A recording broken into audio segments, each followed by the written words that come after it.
Good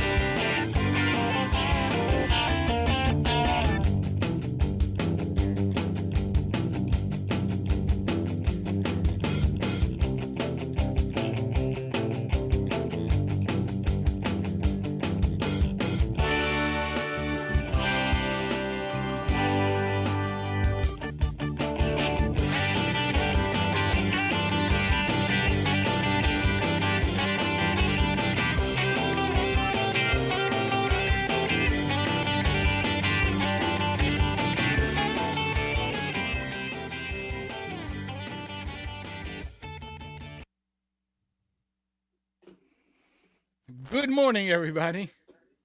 You are tuned to Computers 2K now on the Nissan Communications Network. I'm AMNON, your host for the next few hours, along with Spence. Good morning, sir. And Nick is here. Hey, hey. And Mike is here. I am. And our number is 919-518-9773. Computers 2K Voice on Skype. This morning's show is being brought to you by Adamas.com, makers of quality video recorders and converters for professionals. Broadcast is made possible by Telestream Wirecast software.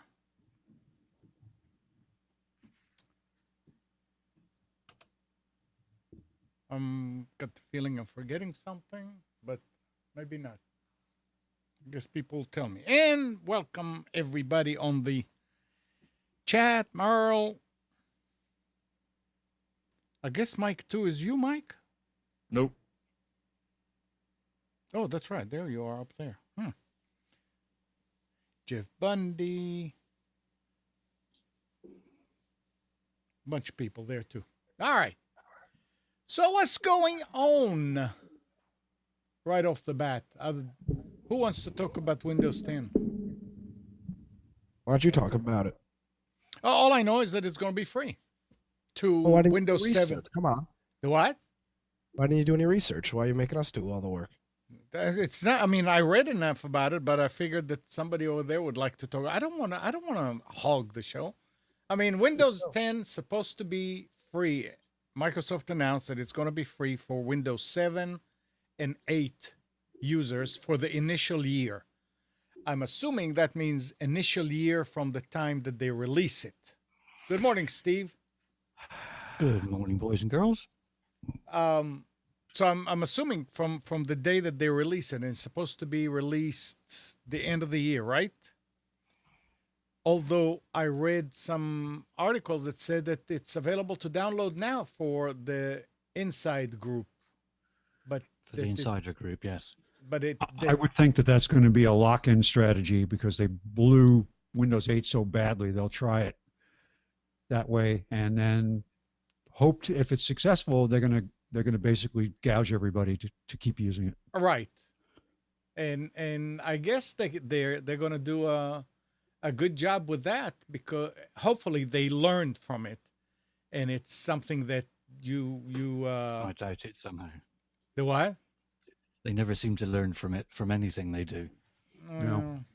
I don't know. It could be that they skipped Windows 9 altogether because that whole development team got fired.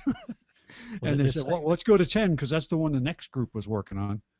Well, they're saying that there would be confusion with Windows 95 and 98, that some software would look at it and think Windows 9, well, that can't be it. That must be 95 or 98. So that's why they've dumped a 9. There's conflicting reports from what I've read, actually. It's free to upgrade for the first year. I think that's for Windows 7 users only. It appears there's a little bit of confusion regards Windows 8, 8.1, whether you'll be able to upgrade to that after the year. So the one thing that I'm a little confused about is after that year, is it still free? Or is it a year free? No, it seems like it's going to be free for the users of registered users 7 and 8 for the initial year. That's stupid. That's going to, the piracy is going to go through the roof on Windows 10. awful. Well, I think what they're trying to do is to ensure that they don't have another Windows XP where everyone sits on XP for goodness knows how long. They want everyone to upgrade. So that's why they're making it for free to Windows 10, and They then should they'll make have it point. free. an even playing field. They should make it free. I mean, who is after a year who is going to spend $100 on that operating system? I mean, But we come don't know what the price is going to be yet, do we? on. I mean, I'm telling you, I probably won't spend more than $20 on it. No. Yeah, they Well, I did think not that mention maybe they're any. going down the route of what iOS is doing, and they just give away their OS for free. Because they're going to make a ton of money on the apps, aren't they? If they can continue the App Store, that's where they'll make their money, I think.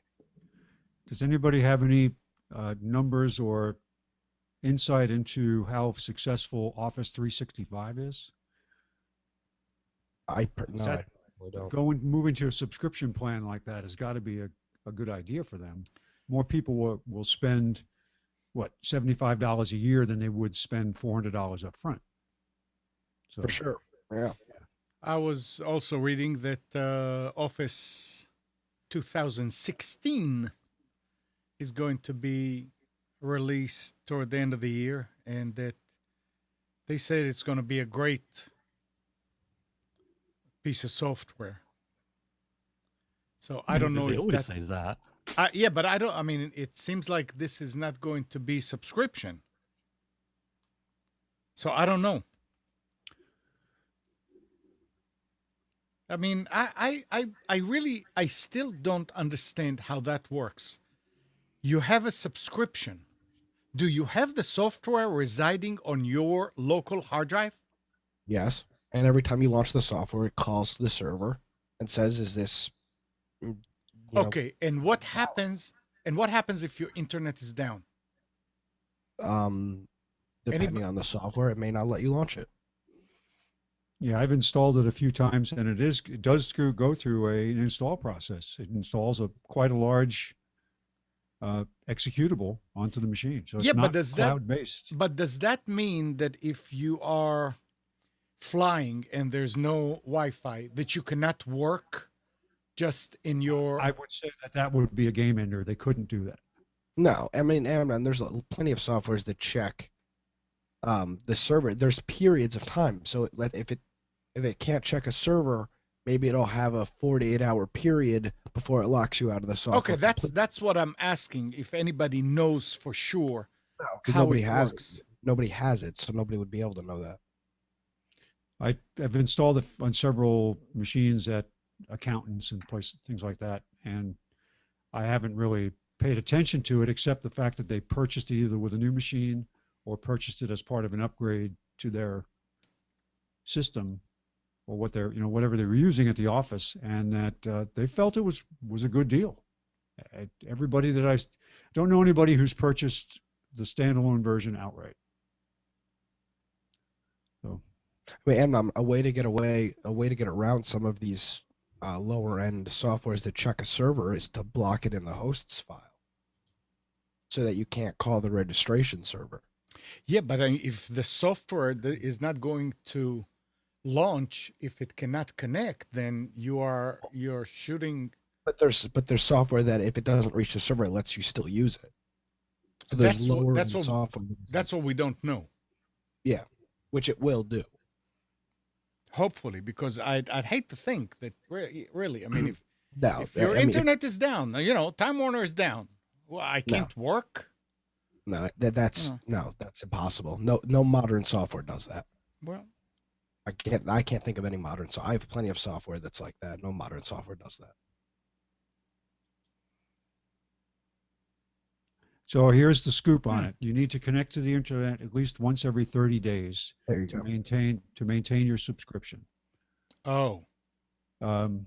You'll be able to use it on multiple. If you buy a license, you'll be able to use it on any device that's tied to you.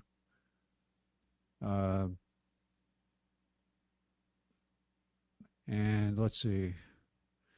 Yeah, so it offers some security. It offers some file sharing among users in the same office, for example.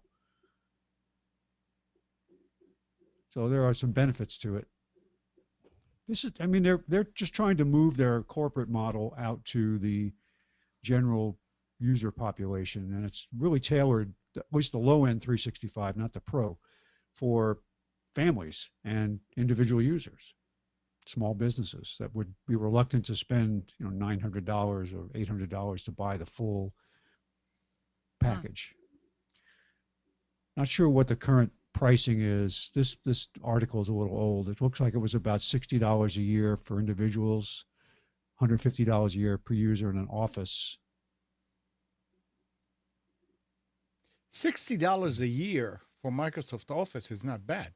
No, it's not bad. And you're seeing it bundled too. They're getting Yeah. smart with this. The first year is free when you buy a PC in a lot of cases. When I was doing the specials last night, I'm not sure if it was Office Depot or Staples, it had that little note in most of the PC ads that Windows 365 free for the first year. So Interesting. I went to a class on Microsoft licensing strategy back when we were competing against their communications products. Mm-hmm. And that Microsoft is all about lock-in.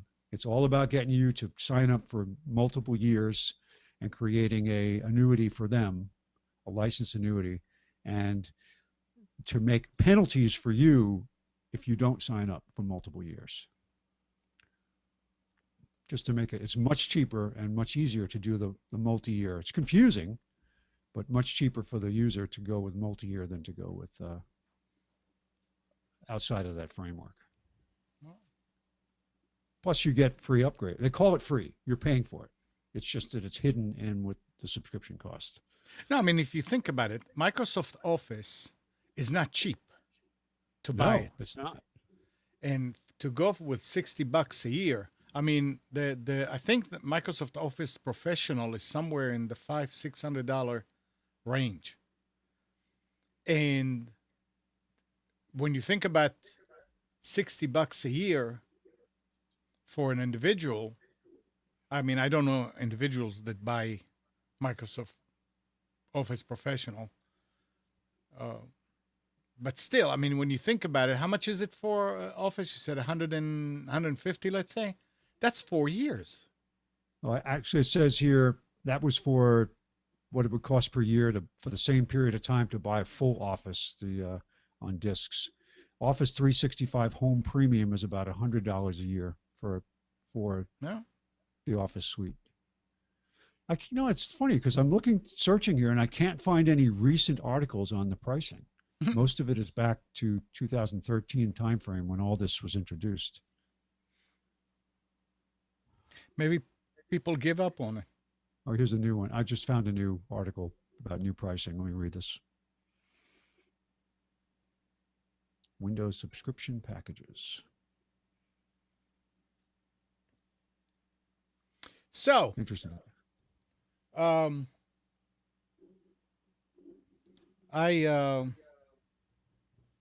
took a step this week toward Windows 7 for my personal machine. Really? What happened?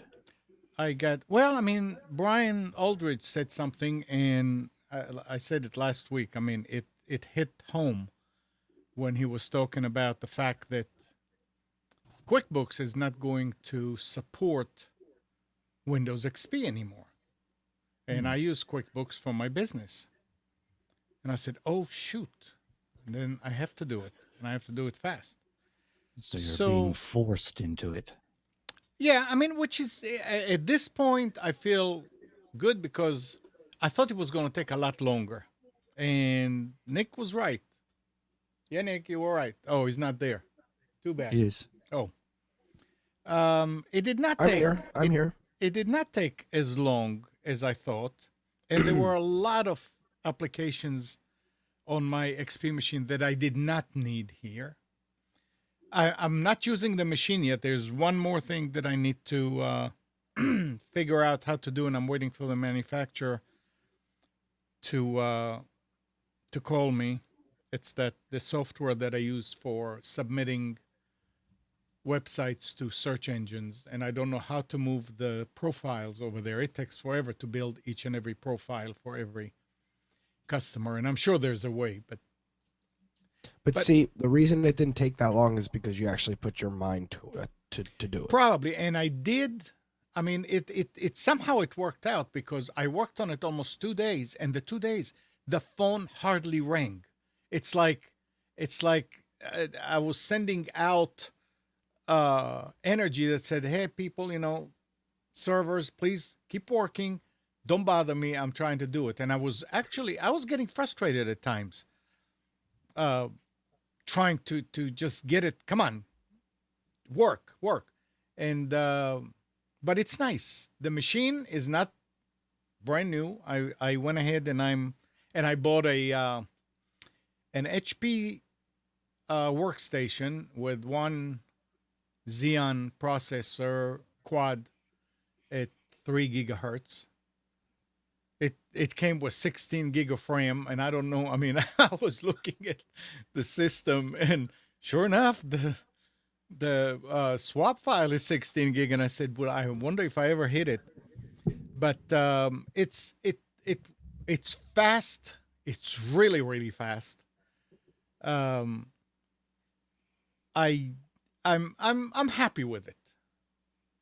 But see, you told us it was going to take you weeks. I know. I sure did, and it did not. So I'm admitting it. Yeah. Okay. No, this is good. I mean, and this is. it may have been a cop out on my end.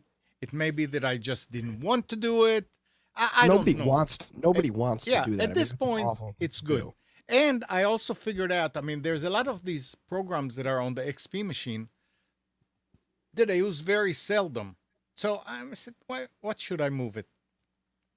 The way that my setup works, I have an XP machine that all it does is it runs a terminal program, 6 of them, on a 42-inch monitor that monitors my servers. So when I sit there, I can just glance up and see if there's a problem anywhere. So I figured what I'm going to do is I'm going to retire that machine. It's an old Celeron. I'm going to take my current XP machine, the one that I'm still using, put it in its place, and have it do the monitoring. And with a KVM, just if I ever need to go and use one of the other programs, the older programs on the XP machine, I just switch over, use it, and come back to my machine. But my machine, the Windows 7 is going to be the one that's used on daily basis. The other one is mainly sitting there. And I looked and I said, okay, when's the last time I used this? When is the last time I used that? When is the last time I used that? And it's the ones that I did not use in a few months, I left on the machine. I'm not going to move them over. Now, one thing some people will say that I took a step backwards. I had everything. I started with an SSD, and it was really nice. It was working. That SSD is 128 gigabyte. About 3/4 way, it was at 98 gigabyte already used. And I'm thinking, okay, now how I'm going to back up? So I can back it up to a hard drive. And then I said, the machine has a built-in RAID controller. The speed is really not, I don't do anything disk intensive. So I did away with the SSD in favor of a RAID. I added another hard drive to the machine, and now it's running a RAID mirroring the drive. So you have an ongoing backup of the drive. And that it makes me feel better to know that there is something running there that is backing up all the time. And you know me, I'm big on backups. I installed the program that I'm using on the XP called Second Copy. And for some reason, I don't know why I did that. It installed and it ran, and I came across a few programs that said, I can't run on this. This is 64-bit. The program installed and everything was fine, but when it ran, it was looking for specific folders that don't exist in Windows 7. And it said, I can't find this folder. And I said, I did not tell you where to look. I want you to just back up the drive. For some reason, it was built to work with XP and 98 and all that I guess had documents and settings and the username and all that. And it's not the same in Windows 7, so I wouldn't do it. So I went and I said, I wonder if they have a new one. Sure enough, they had a new one that works with 7 and 8, $29. So went ahead and bought it, and it works great. So now it's backing up, copying the drive. It's not a drive that you could boot, but all the files on that drive are being copied to an eSATA, external SATA drive on it. As far as I went through hell with the email client. Okay, so Outlook Express will not run because it's not 64-bit. So I started with Windows Live, and Windows Live had some problems as far as rules, as far as the look, and I can't remember. Then Nick said Thunderbird because he's using it, so I put Thunderbird. There was something about that. I can't remember now. But then Brian said EM client, or maybe Mike said EM client. And I put that on, and I liked it right off the bat. I ran into some problems in it that were, I couldn't import all the rules for the filters to move when messages come in, and if it has something in the subject, move it over there and do it, because I use it like that. But there were ways around it. EM client works great. I don't know how it backs up. There is an internal backing up in it, and it said backup to, and you tell it, but I don't know how often it does it. On the XP machine with Outlook Express, I had a program called OE Backup that you run from a batch file, and it would run automatically from the scheduler, and every 4 hours it will update the backup. Found out also that batch files don't work the same on XP. Not the same on XP and Windows 7. The language has to change a little bit. Windows XP, you had to say in a batch file, it's 8 characters for a folder. So program files would end up being like progra -1. And that's program files. It knew. Windows 7 doesn't like it. So with Windows 7, I found out, it wants the whole name. Nice. But there were some other little tricks to it as far as copying star, because I do different copying from different places to other machines every 4 hours. I did not set up the scheduler yet. That's something to do probably today or tomorrow. But the batch files themselves that do all that are working. So in general, it's nice. Yes, it took 2 days of almost constant work, but I'm happy. And thank you guys for pushing me this way. So Amnon, tell everybody else in the audience that may be in the same spot that you were that it doesn't take as long and it's worth it. No, it did not. It really did not.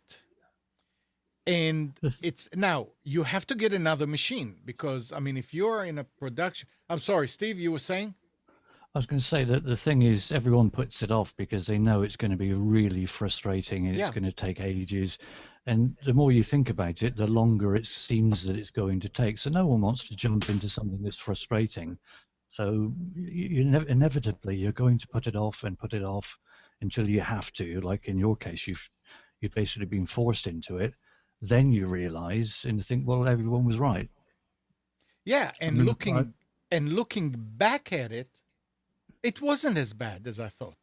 And you wish you'd done it 6 months ago. Well, I can't say that because I mean it's not like I got hurt in any way by not doing it 6 months ago. No, Maybe 6 months ago I would have been more busy than I was in the last week, so I couldn't have done it. No, it's fine. It's done. It doesn't matter when, but it's done. It's And nice to breathe several sighs of relief to yeah, think, well, that wasn't as bad as I thought. that's the point. And Merle, it's not really. It doesn't take too long. Like I said, 2 days is in my book is not much, and 2 days was fighting with. Okay, it doesn't work with this. What do I do now? How do I fix that? At least I could get my uh, ISP billing program, which is different than QuickBooks, to work right off the bat. But I tried that about a year ago, 2 years ago, and I saw that it's working under Windows 7. I said, good. But if I had to do it all over again, it would probably take me a day. Now that I know, Yeah, now that you know, and that will not happen. But that's you know where all the foibles and all the quirks and Right, the exactly. intricate things are and what you need to do now. But Yeah. up until that point, it was like, what am I going to do if? I'm in the midst of upgrading several Windows XP machines to 7 at an accountant's office. And the issues I've run into are things like Windows permissions. He had shared folders on a Windows XP machine that everybody would access to open their client files. Well, a share between Windows, but when everything was running XP, it was easy. But with Windows 7 and XP mixed environments, the sharing was very difficult. And then I had a scan to folder application on one of the HP printers, an older HP printer, and trying to get the permissions to work for that to have permission to copy a file into the folder on the Windows 7 machine, that took a while. But once I got it done, I could do it to the subsequent machines. It was easy, but it took a while to figure it out. And there's no support. You can't go and say, well, tell me, HP, how does this work with Windows 7?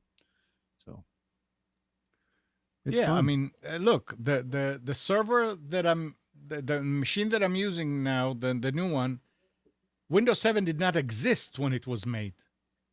I mean, this is an older machine, but the only driver that I went and got, and I didn't have to because it was working anyway, was the display driver, because I have the NVIDIA card.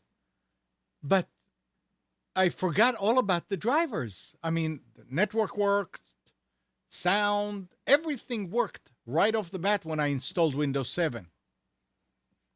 It's not like a new machine that you have to put the drivers in there. Apparently, Windows 7 just knew how to work with the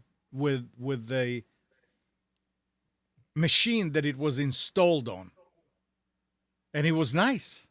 I mean, I don't know if I added anything to the machine by getting the NVIDIA driver, because it was working at the same resolution, the same. I don't see anything different. But again, I don't do any high graphics program that may have been better off with the driver. But it was. I said, let me see if that works. So, Merle, to answer you, I don't know why you had so much trouble with drivers from vendors. Well, it depends on whether they even support, if it's an older machine, whether they even support Windows 7. I know, that's what I'm saying.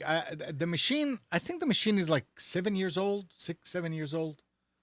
I never really looked to see when it was produced. It's the HP XW6600. The one that I'm using here for what we're doing right now is an 8600. It's also an older machine, but it's dual Xeon quad. I like the machine. It's built like a tank. It's everything in there is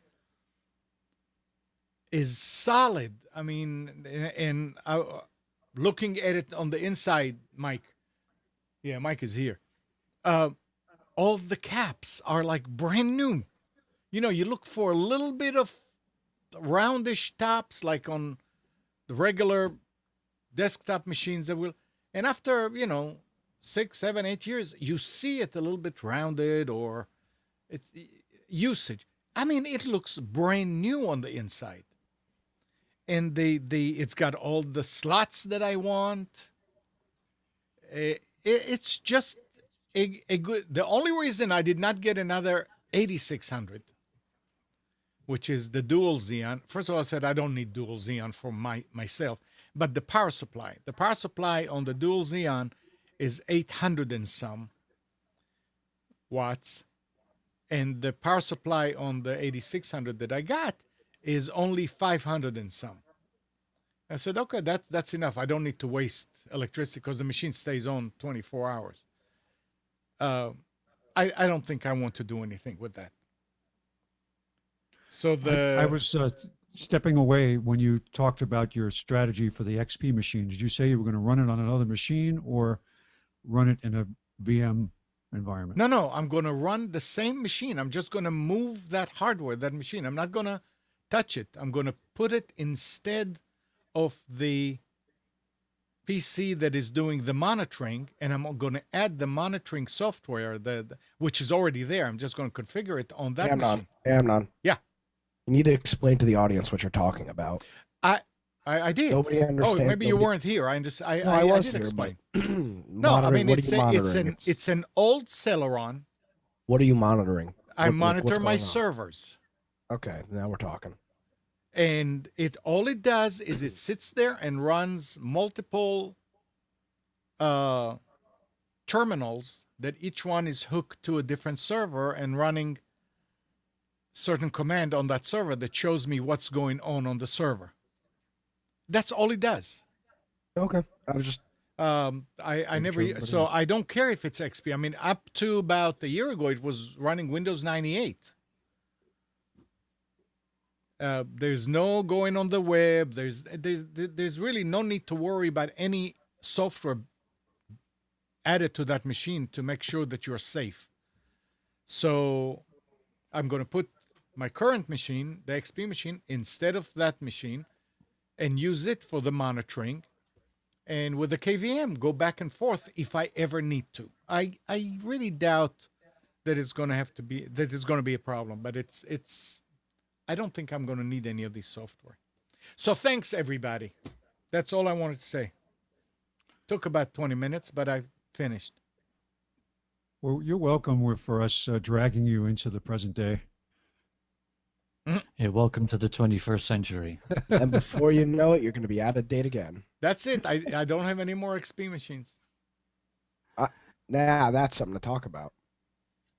I went through a rather painful experience with this place I was working because they had stayed on XP for so long and were still using Hotmail through Outlook Express. Then we tried to move them over to Outlook on these new machines. If anybody's familiar with what happened with Hotmail, it migrated within the giant sphere that is Microsoft over to what is now Outlook Mail. And you have to load something called the Hotmail connector in order to get Outlook to work with what they did was they moved all the Hotmail over to a new server environment at Microsoft that was not compatible with any of the old software. So it was fun. It took a while to get it to work. Once we got it working though, the clients really liked it, which was good. It was the look and feel of it was very nice, but getting there, I know, Merle, why they're still using Hotmail. I agree, but they had the same email address. They used it for their business for many years, and they're going to continue to use it. Yeah, no, I remember now on the front of that HP 6600, it says Vista. The Vista sticker is on it. So yeah, it may be from 2009. Yeah, I'm upgrading a laptop from same vintage, 2010, that has a Vista sticker on it, moving them to Windows 7. But I did check first with HP to see if drivers were available, and they are. 919-518-9773. Computers 2K Voice on Skype. Let's see what else I have here that, unless you guys have something you want to talk about. Amazon. I want to. Oh, go ahead. I'm sorry. Amazon. Right after I renew, less than a month after I renew, Jim renewed last weekend. and it goes down to $72. Who did? Jim? Yeah, he said he renewed last Oh, weekend. jeez. Yeah, that's a pisser. Yeah. Like Mike said, that's nothing.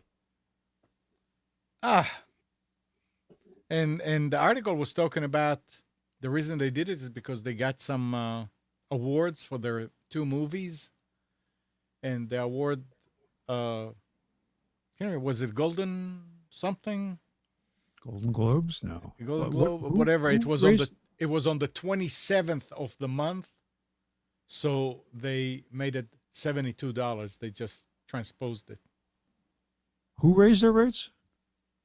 They didn't. They lowered they Amazon Prime raised their Prime yearly fee to $99. Oh, right. Okay. Sometime I'm sorry. last year. Last year. Yes. And as of yesterday, it's $72.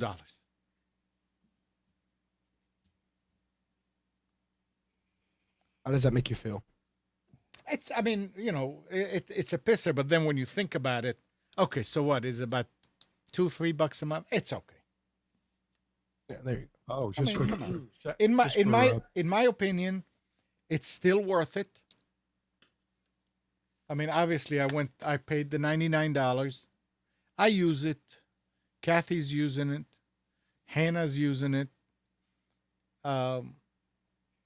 And it's nice. The 2-day shipping is really nice sometimes when you want something.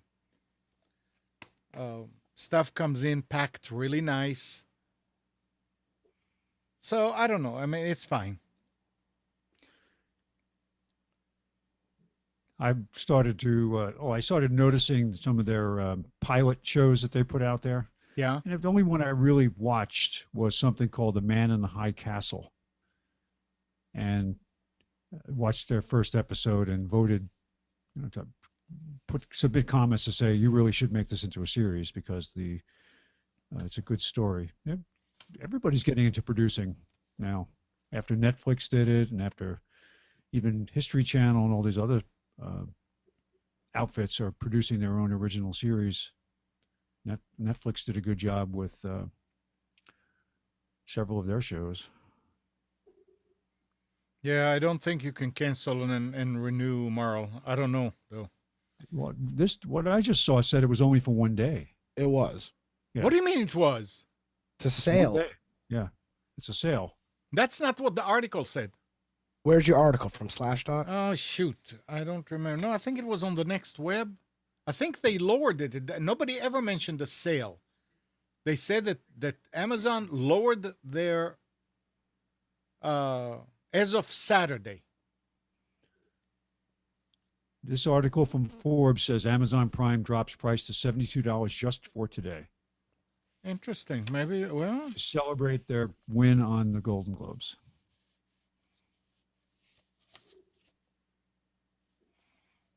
So, interesting. well, maybe I didn't read it right. I guess not.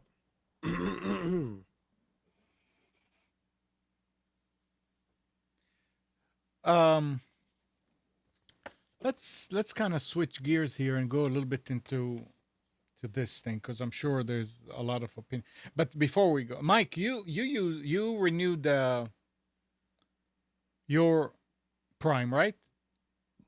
I didn't do it on the discount. No. No, I that was know, a but one-day you did deal. renew it. You're using it to watch movies and stuff, right? Nah, I can't find anything on it worth watching. Oh, I thought you were talking about it. No, I just, never mind. I mean, I'd like to have it. I have it installed on my Roku and other things, but everything I go to that's worth watching, they want to charge you $2 or $3 or $4 to watch it, and I've never done that. Mm. Yeah, they're not as friendly as Netflix is when it comes to their One of the shows. forums I'm on, a bunch of the people got on there and went whining to Amazon about they'd renewed a day or two earlier, and they gave them a $27 credit. All right. Okay, well, never mind then. Let's switch to this. Since excuse me, since the 3-day terror attack that started in France on January 7th with the attack on satirical newspaper Charlie Hebdo, 19,000 websites of French-based companies have been targeted by cyber attackers. The unprecedented avalanche of cyber attacks targeted both government sites and that of big and small businesses. Most were low-level DDoS attacks, and some were web defacements. Several websites in a number of towns in the outskirts of Paris have been hacked and covered with an image of an ISIS flag. The front pages of the official municipality websites have been covered with the jihadist militant group Black Flag. In a report, Radware researchers noted that Islamic hacker group AMNON Ghost has also launched a digital jihad against France. So I'm reading this and I'm saying, okay, this is a problem, in my opinion, because people are not keeping good passwords. People are complacent about that. People are using software that is vulnerable. To go and deface websites, it's not the end of the world. You can recover from it. Hold on. It's not the end of the world until it's your website. The what? It's not the end of the world until it's your website. Well, even if it's your website, it's not my point is it's not the end of the world when it's a website that is like a municipality that has information on it. That it's a small website that is just like a business card. If it's something like Netflix or like Amazon and everything, e-commerce and all that, yes, that's a problem. What about DeltaForce.net? Is that a problem? A what? What about your website? If they defaced Delta Force, nothing happened. All I do is I go to a backup, I restore it, and I change the password, and I may find how they got in. But I disagree that it's not a problem that they're defacing. Well, no, it's always a problem. Okay, let's put it this way. It's not such a big problem. Because at this point, chances are that they were able to do it because they figured out your password and they could get in and edit it. Now, if you're using, like many people are today, using content management like WordPress, Concrete, Drupal, and all that, it's easier to break into these when you don't have a good password. And a lot of people do not want to have strong passwords because it's harder for them to get in when they want to. So instead of sitting down and writing a password somewhere and have to type it in every time, they just come up with something real simple. And that's, in my opinion, this is a wake-up call for these people that were hacked. And everything else, I mean, look, we were talking about that group or hacker that they were talking about hacked the Central Command Twitter account. Remember, they did not hack Central Command. They hacked Twitter.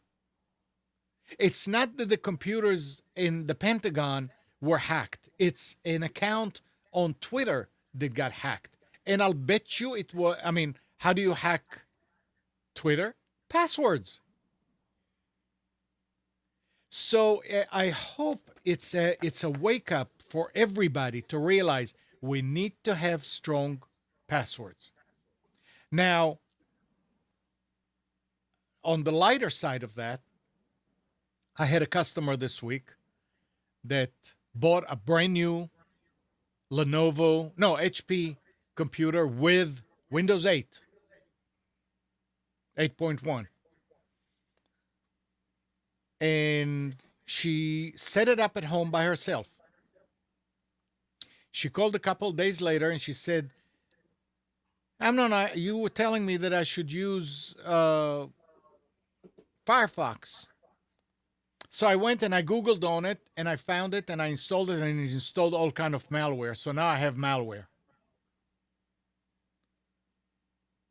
And she tried to run Defender and Malwarebytes and it didn't. I said, you need to bring it over and I'll try and clean it. She brought it over. She dropped it by. I was busy. I said, you don't have a password on it, do you? She said, no. Later on, I turn it on, and sure enough, it comes up, and it wants you to log in. So I call her, and I said, there is a password here. It's asking for a password. She said, where? I said, are you telling me that you did not turn off the machine from the minute you got it, and you don't know that you have that password? She couldn't remember. So she's giving me a password. I put it in. Nope, it's wrong. And it is a very strong password. Very, very strong. I wouldn't come up with something like that. She said, okay, well, yours are pretty tough. Your passwords are pretty tough. I know. And she came up, I mean, it was something like about 12, 13 characters involving a whole bunch of different combinations. She bought Microsoft Office 365. So she said, well, they asked me to put a password. No, she didn't tell me that. She said, okay, here's another password I had to set up. So I tried that. It didn't work. She said, yeah, this was from Microsoft. I said, this has nothing to do with it. This is the one when you set up the computer. She said, okay, try this. And I'm writing it down, and she can tell you the password over the phone, but she forgets the uppercase, lowercase, and I'm trying, and I said, okay, so it's this. No, this is uppercase. To make a long story short, she had 4 different passwords, and none of them worked. None of them worked.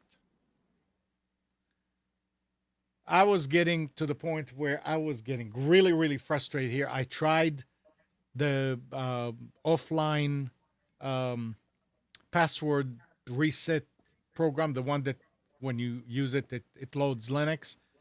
Kernel panic. It didn't want to do anything. I went and searched and found that, what is it? Rehan, whatever. Hiran. Boot up disk. And it shows you there are videos on the network how to do it. It didn't even look like that. And then after reading more, I realized, oh, it did not look like that because it doesn't even see the hard drive. Okay, I had to reset. I had to restore the computer with Windows 8. But since she didn't have anything that she put other than Office, it wasn't a big deal. But here is somebody who, and she's in the medical field. She's got her own practice, thinking that every password had to be really, really strong, to the point where, well, now I don't know how to use my computer. And I am not the one who told her to use strong password. She had that idea from somewhere else, which I'm glad. But if you do that, write them down. So if this case of hacking, which I still say has to do with weak passwords and maybe vulnerable software too, it's a wake-up call. And everybody should do that. And again, if it's your personal website, you may not care much. You probably will, like Nick said. But the thing is, if it is a government site, if it's a business site, Please, please make sure that passwords are strong, that software is always patched. If you have a business website, a big business website, not something when you sell something on eBay, 2 items, you probably also have an IT department. And have somebody, I mean, if I don't need to do it because Ron, my system administrator, always looks at these things, have somebody in your IT department in charge of upgrading and making sure software is not vulnerable. They can sit down, they can read for an hour or two a day on the software that you're using and see what people came up with as far as vulnerabilities. And there are utilities that you can use to minimize the ability of somebody to hack in. Yes, they make things a little bit more difficult for you to get in, but so you spend another 5 seconds getting in. For instance, on our servers, and we have a whole bunch of people that host websites. If you want to FTP, which a lot of people have to, I have to have your IP for our firewall. Now, that's not a problem for somebody who has a static IP. If your IP is not in the firewall, you cannot start FTP. You cannot start a shell, a telnet or SSH program and connect. People that have dynamic IPs, it's a problem for them. But I explain to them, look, it is for your security and our security. They can always call, and I right away change their IP in the file. If it's somebody who works a whole lot, and nobody really works on the website with FTP all the time, except in the very beginning, then there are programs that we have that will allow you to generate a one-time key that will allow you to go in when nobody answers the phone, if that happens. But did I have some customers that went somewhere else because of that? Yes.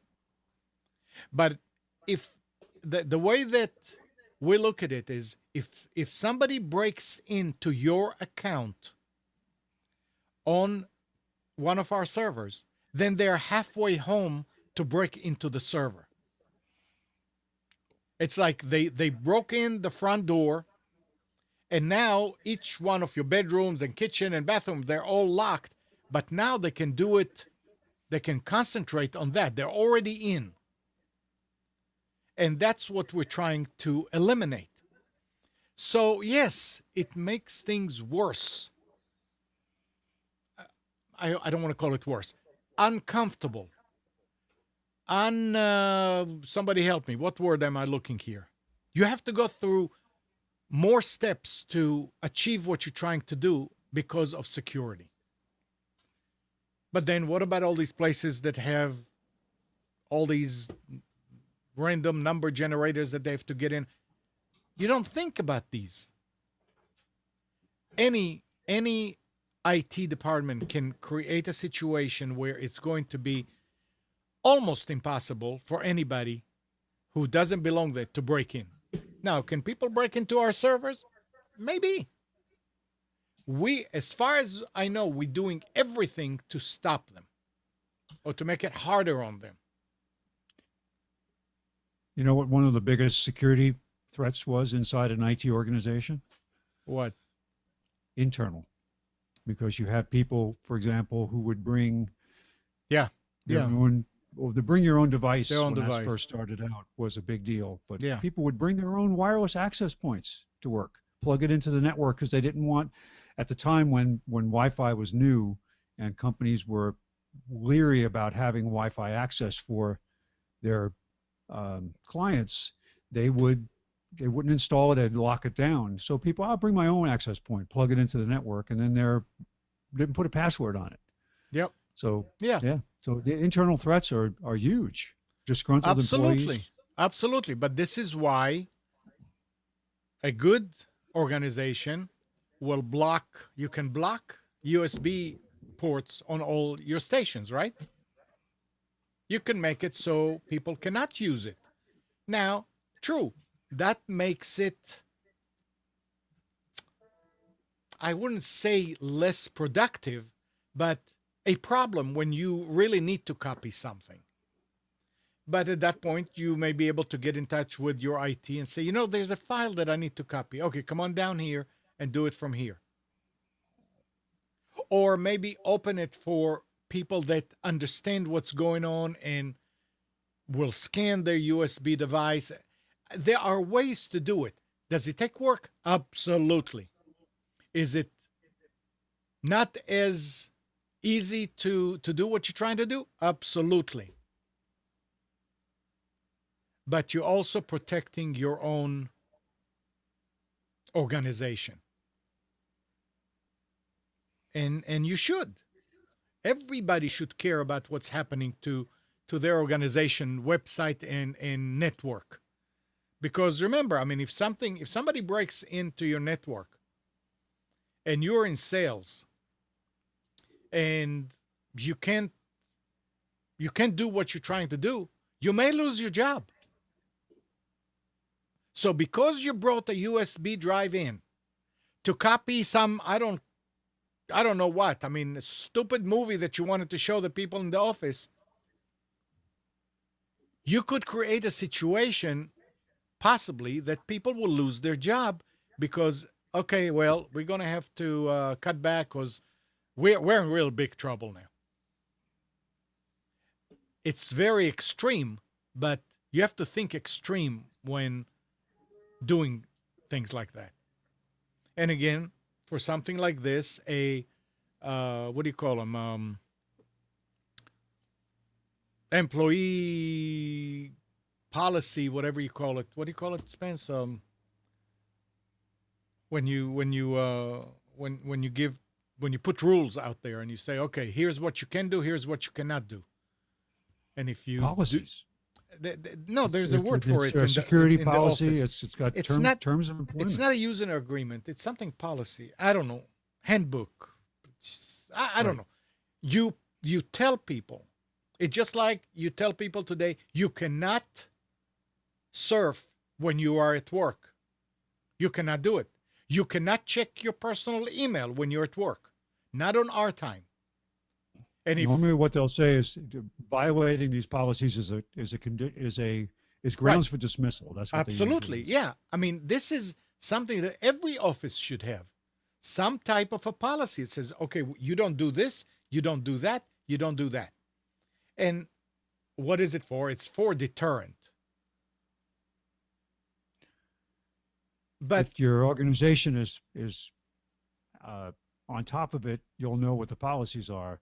I've worked for companies where there were policies that they didn't tell you about, right? And you would find, and they were not necessarily reasonable. That when you're in a job where you are providing demos and installing new software to show customers that is ahead of the game, that's not supported yet inside the internal network, it's a problem. It very much so, yeah. Load and run these things. We'd have to get special permission to get to certain parts of the network. If it was a lab network, we'd have to create a VPN to get to it, or there were all kinds of issues until they finally, in some cases, had to set up completely independent networks with separate access. But yeah, it can be there. It hurts when you have a job that you can't get support from your own organization. Yeah, yeah. So, who's got something to add to that, Steve? I think the word you were looking for was convenience. Yeah, it's inconvenient. Absolutely, that's the word. Yeah. Yep.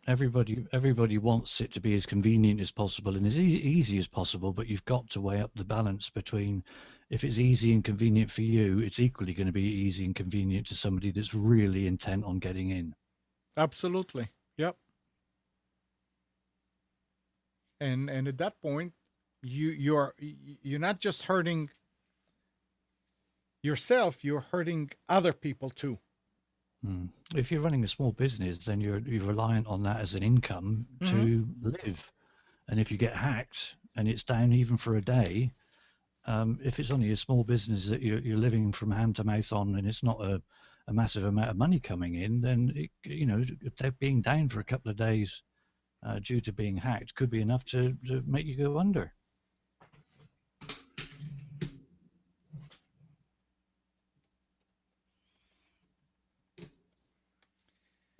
Let's see what I was hoping that Andrew was going to be here talking about FiOS.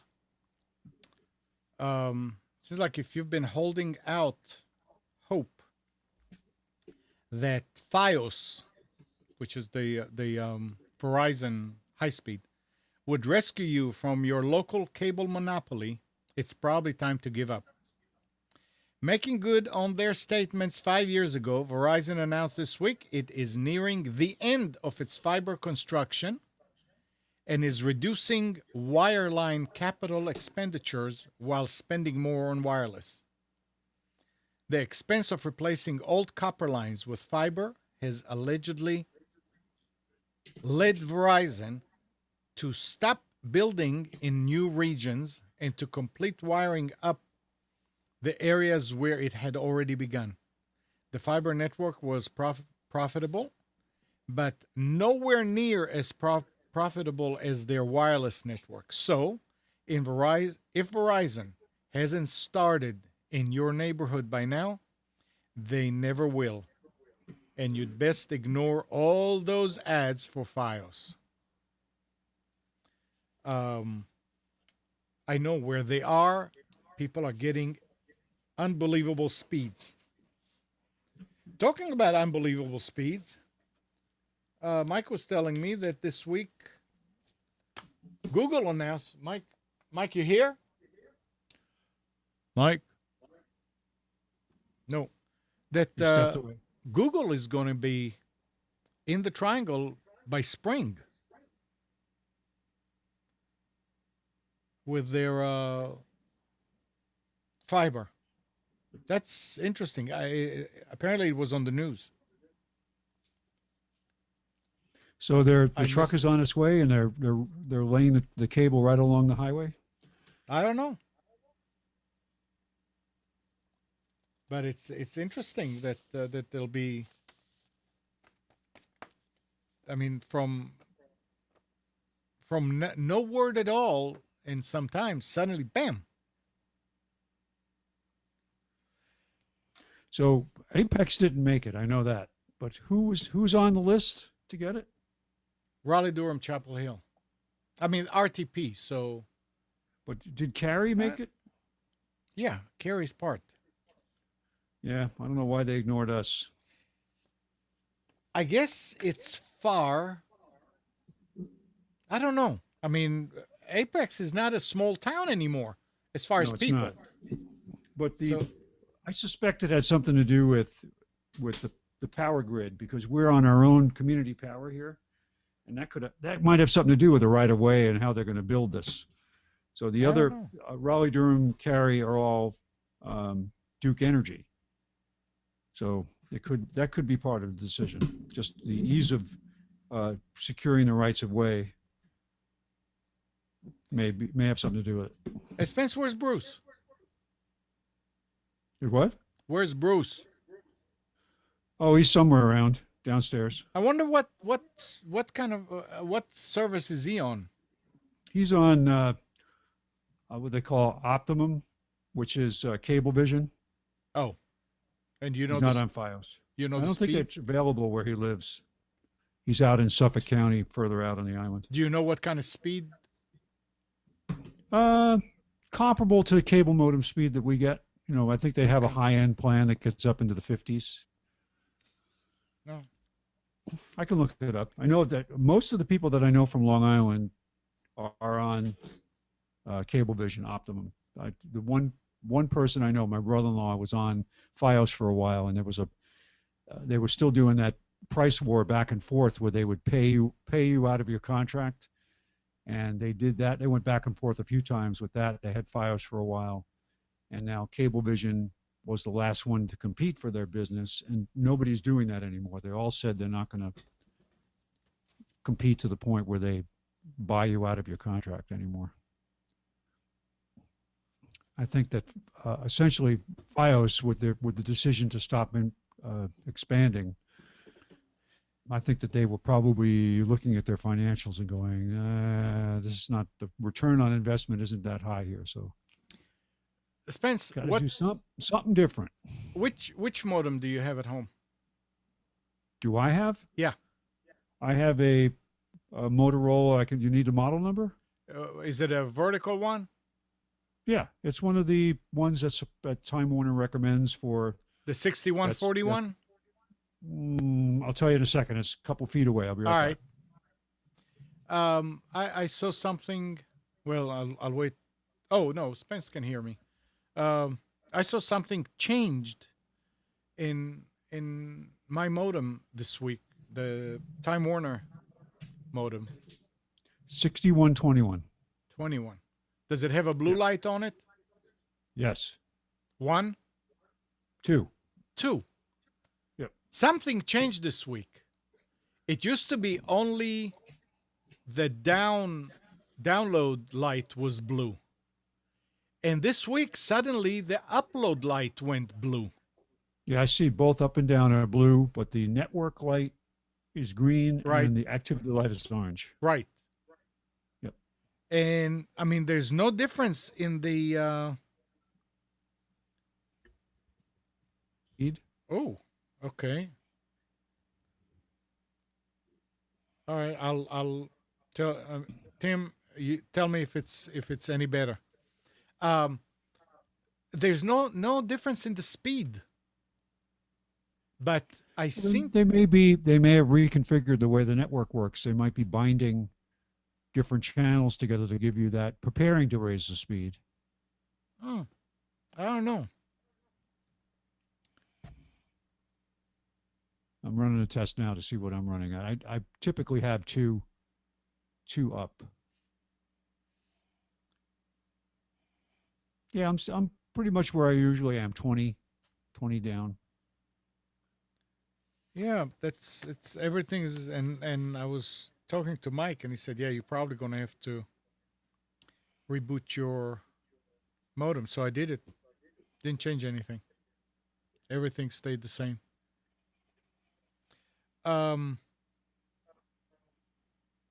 Yeah, I'm the same, 2 up.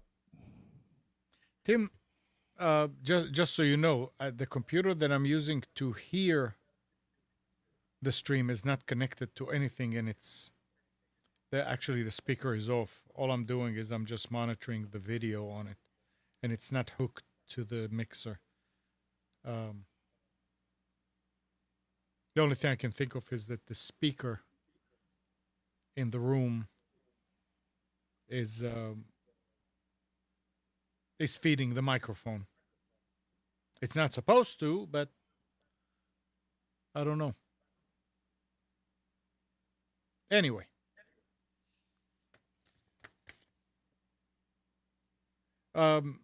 Gene, what is that article? Let's see. Why am I asking him? I can click on it and read it, right?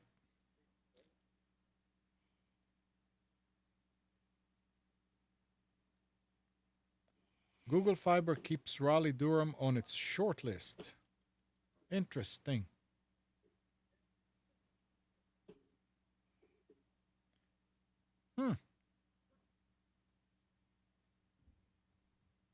Well, good. I mean, it'll be nice. It will be nice to have high speed. The only thing is, people don't think about it, but most hosting companies do not have a gigabit feed. because there was never need for it. You know, you have 100 megabit, and the reason I'm saying it is because in the early days of the internet, I had a T1. That's all that we had to connect servers to the internet. But because everybody else was on dial-up, it was fine. It was fast enough, and that's what most most ISPs had. I mean, we did dial-up and hosting and everything through a T1. Then Time Warner came up with their high speed, which was the T1 speed, 1.5 megabit down. And you find out, gonna have to raise, because you could see on a graph how much of the T1 is being used, and we had to keep on raising ours. At this point, for instance, Delta Force only has a 20 megabit connection. That's all. And looking at the graph of usage, it's being used about 4, 5, 6 megabits. And every now and then it may spike to 8, 10. But every week at this point, there's about 2 or 3 spikes to 20. But only like a brief spike. It's like somebody has really high speed and they're coming in and doing something. You can't identify who that user is? No, because on the graph it just tells you the time, and I mean, maybe if I go in and I start looking, it's not important. I mean, if I see that there are a whole lot of it, then you have to raise it. Now, if everybody has a gigabit, that's going to be a problem. That's going to be. I mean, at this point, I don't. What's a T3, Spence? T3? 450. Yeah, something like that. I'm trying to remember now. I think that's a part of my brain I haven't used in a while. That's the tops that we can go to is 450 megabits. So it's going to create a lot of problems for ISPs if they want to stay. I always felt like I should always stay ahead of the game and provide the service to my customers and not be the bottleneck. And a T3 is made up. A T3 is 28 T1s bound together, so it's 140 meg. Oh, okay. Yeah. What is the next one? There's something else. Oh no, 54 meg. What am I saying? Something I can't even add straight this morning. Yeah. Sorry. I'm trying. I haven't thought about this in so long. It's like. It's nice, isn't it? To think about this all the time. DS3, T3 is also DS3, but yeah, or yeah, DS3. Looking at OC3 1248. That's where I have to go back and think about that again. Wow. So it'll be a problem, but we'll cross that when we get there. I mean, it'll be nice to have high speed. There's no doubt it'll be nice to have high speed, especially when you. But you bring up a good point. The unintended consequences of that is going to ripple throughout. Not only will the people who get that love it, but what about the sites that they access? What's the impact on that? What's going to happen when they go outside of that network and they have to be throttled down? And but the internet will be so quick, I doubt that they'll notice it and they'll be upset with it. But hopefully the connections that they have to the backbone of the internet will be fast enough that they don't notice a difference. And Nick, the internet is going to be so quick, true, but when you have 30 or 40 or 50 people hitting one website Now things are going to be slower. That's what we're talking about. No, I get that. You know, it's just. I mean, who knows? We're going to have to wait and see. Progress is progress, and it's going to get there one way or another. So we'll have to wait and see. Yeah. Yeah, the price is also going to have to be. We're going to have to see what the prices are going to be because But I would assume your cost will go down. I doubt it. That means Because then these data centers are going to be pricing themselves out. well, I know that's the thing, but the thing that they're not going to be pricing themselves out because, as far as I know, AT&T, Google, all of them, in their terms of use, you're not supposed to run a server. This is not for a business. No, Unless I said you're your paying data for center. business. I said your data center. It's what? I said your data center, not Yeah. your home internet. The data center has different connectivity than No, I understand that. so. Okay, never mind. I mean, so far in the almost 20 years, I haven't seen the prices of bandwidth coming down. No, but if everybody's got a gigabit, the price of their bandwidth will come down. That's Hopefully, the only. hopefully, Well, how could it not? because they're not using that. They I have understand their they're own, not using that, their but own but if infrastructure. I know it's their own infrastructure, I I get don't that. know. But if they're gonna keep, I mean, how much would it cost for you to get a gigabit from a month from your, or hell, how much for 1,000 or 100 megabytes of bandwidth? 100 megabits. I have 100 no megabits, idea. yeah. I have no idea. Like I What are you paying said, for 20? the most that they can give me, I think, is 450 megabits. It's a lot. If it wasn't a lot, I would get it just for. I mean, I just raised it from 10 to 20 after dropping it from 30 to 10 because of no usage. Dropping it from 30 to 10 saved a few $100s. I can't remember. That's been a couple of years ago.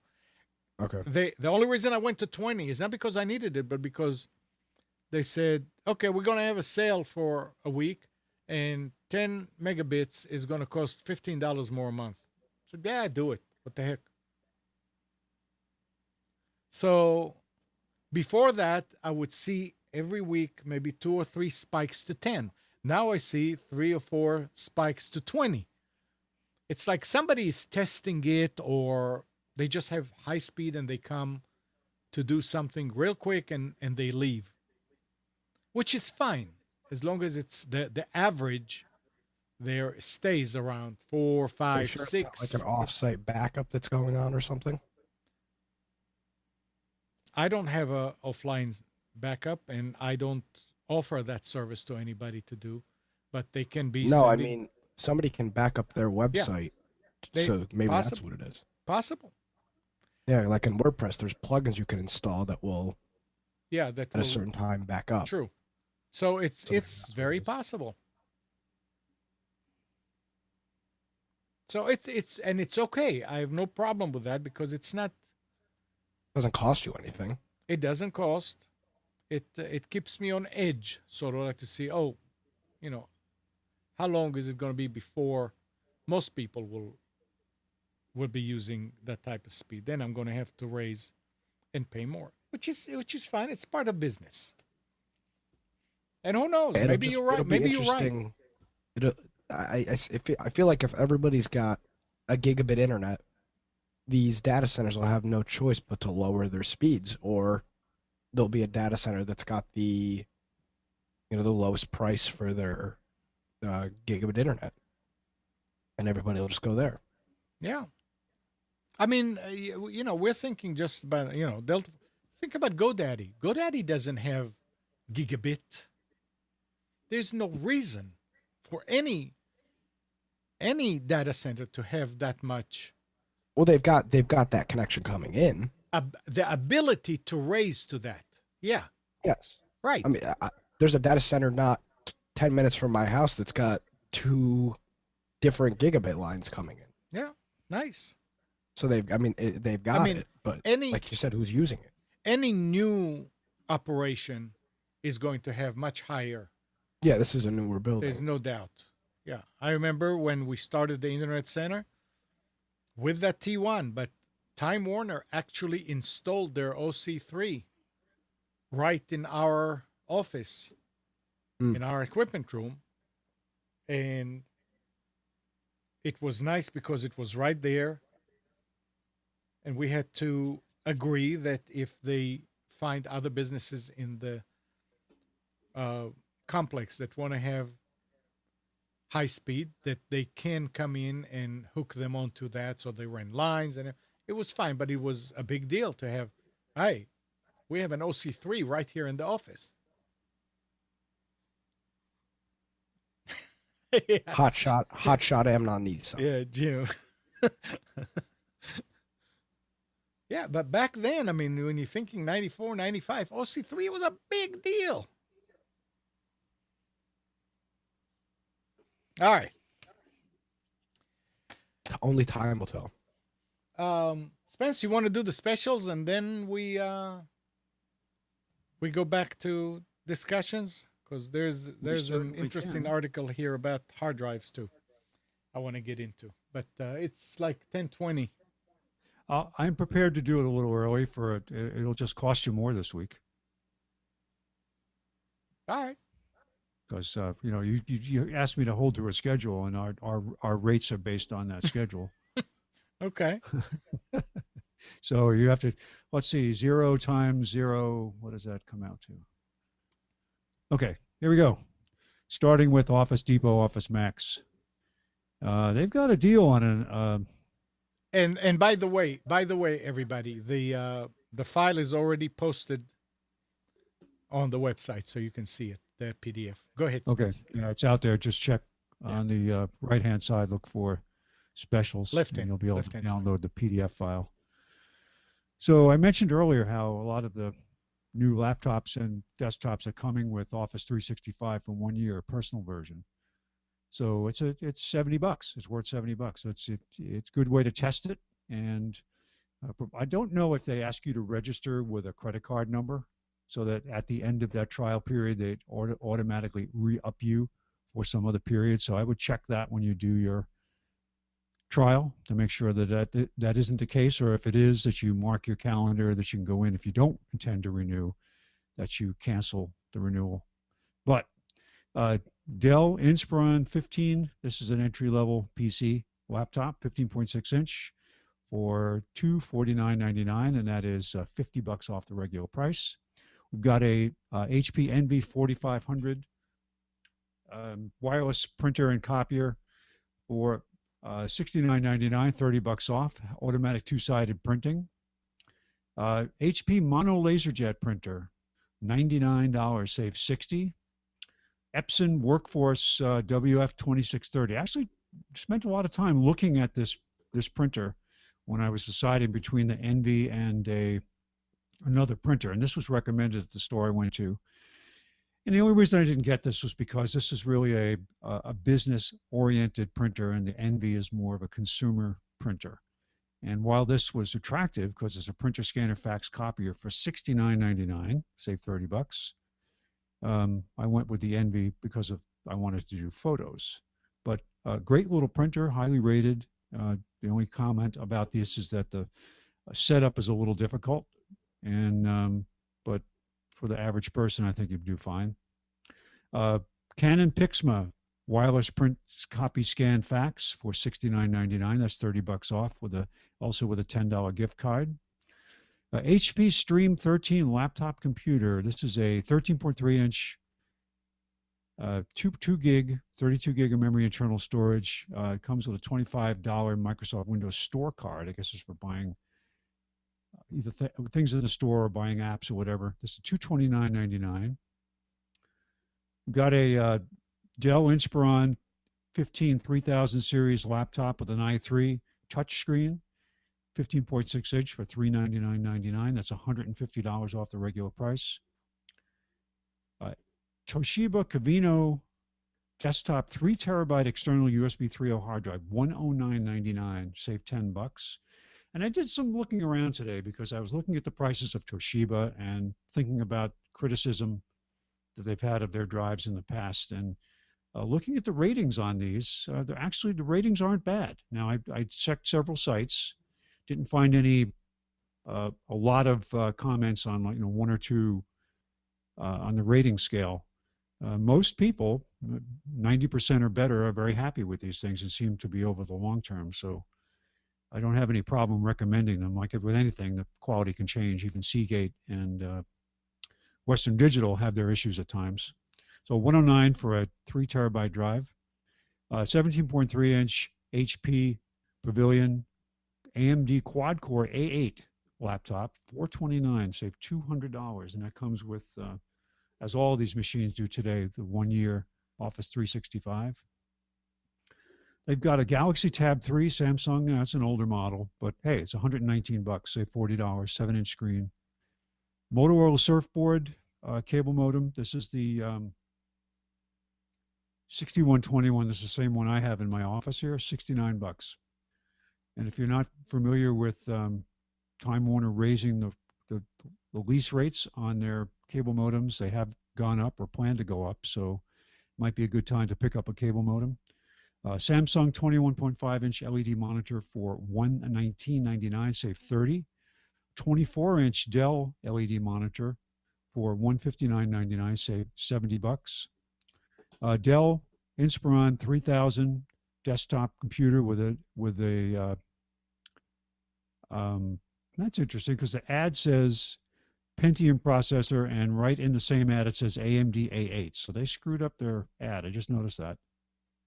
But if it is in fact an A8, that's a really good deal for $339, save $60.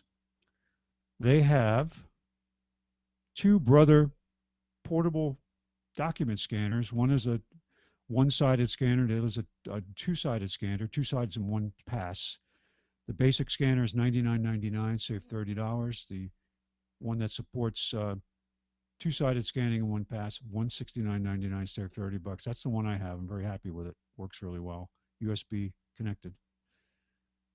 And finally, a Brother printer scan copier laser printer with automatic duplex and wireless for $149.99, save $30. That's all at Office Depot, Office Max. At Staples, we've got Logitech K750 solar keyboard. So this won't work for those of you who are locked in a room with no light, so ignore this. But $69.99, save $20. Logitech 960 webcam. This is their top-end camera, $69.99, save $30.